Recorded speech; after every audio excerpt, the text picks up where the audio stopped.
goodness, let me just get through the day. Can I just get through today? I do have some other questions. No, I think that's good. I think we're good. I think we're good. Great. How are you doing? Are you I'm good? doing okay, thank you. I haven't seen you in a while. Well, you guys haven't had a press briefing since President Biden dropped out of the race. So The president hasn't been here. He just got here yesterday. And now I'm here taking your questions. thank you.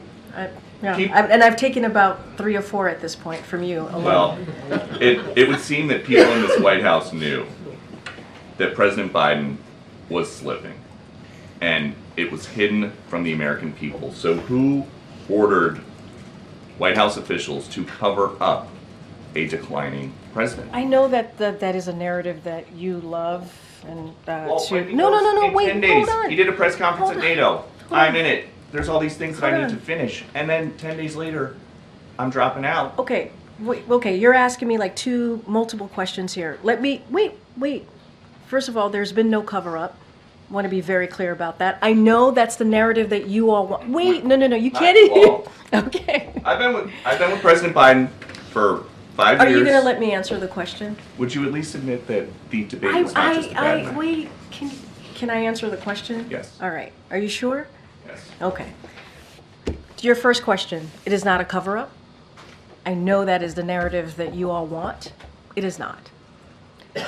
I'm going to say this again, and you're going to hear directly from the president. I hope you listen tonight. I think it's going to be incredibly powerful and important. The Oval Office, presidents, as you know, when they make speeches from the Oval Office, it's because there are important moments that they want to directly make sure that the American people hear from them. And it's obviously going to be done in prime time.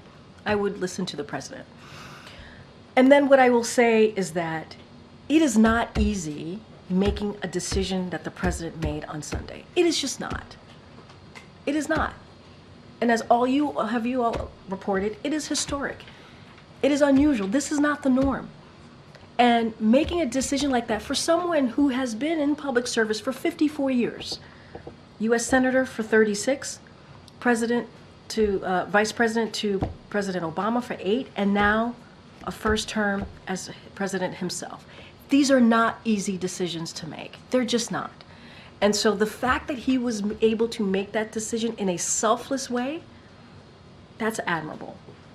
One of the decisions he made, President Biden wants Vice President Harris to be the standard bearer of the party now. Does she still want to get rid of ICE?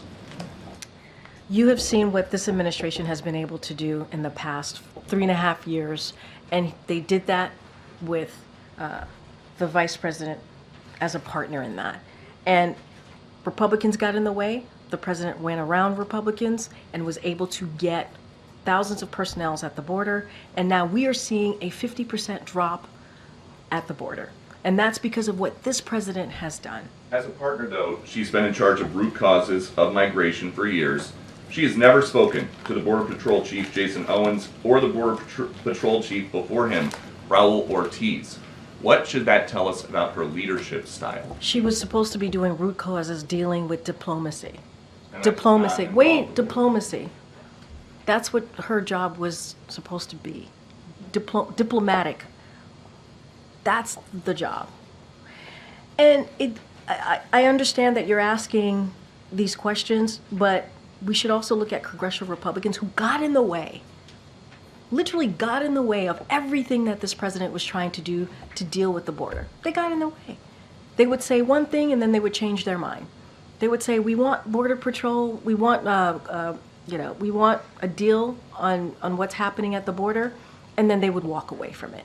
And they did it because of what the former president said. You guys reported that. That's not coming from me. Some of your colleagues reported that the former president said, let's not move forward with this proposal because it's going to help Joe Biden. I mean, that's also the reality. You got to talk about both sides here. Good. Great. This is I get that you're not going to give You us. gotta- I get that you might control the have. briefing, not Okay. Peter. Yeah. Come on. No, go ahead, Fine, Peter. one more. Unbelievable. I get that you don't probably want It's to give good to us see you too, James. a specific name, but were there any names that came forward that surprised you of Democratic officials in the last week who stabbed President Biden in the back? I don't have anything else to say. Go ahead, April. I'll come in really fast, 2 questions. Yeah. One on Sonia Massey. Yeah. This is something that's continued to happen. The president before